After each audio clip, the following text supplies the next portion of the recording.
Good afternoon. Today we're going to introduce the O2 conserver checker manufactured by Dirk's Instruments.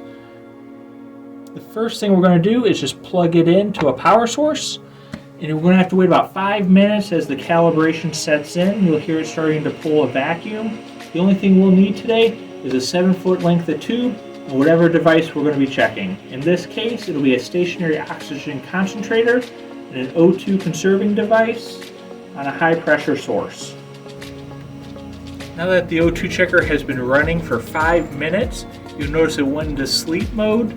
In order to turn off the sleep mode and get it functioning again, you can simply push the up arrow.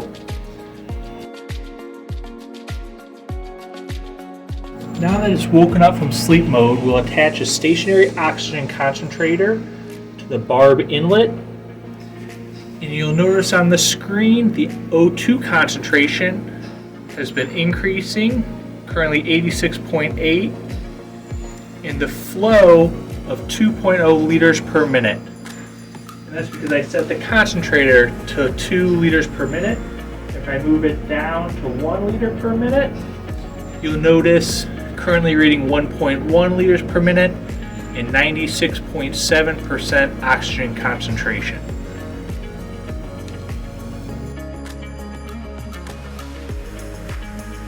We've disconnected the stationary oxygen concentrator and attached a pneumatic conserver on an M6 cylinder. And you'll notice the change in volume. Previously showed LPM, now is ml for milliliters. And currently at this setting of 2, about 18.6 milliliters of oxygen are being released with each pulse.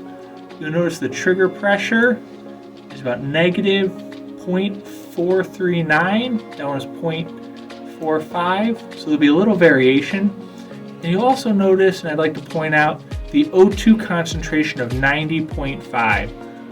One catch with this device is that it will not read above about 98% purity, so when it comes to testing O2 cylinders that are 99.9% oxygen, it will always read low in the high 80s to low 90s. It will not show the 99.9.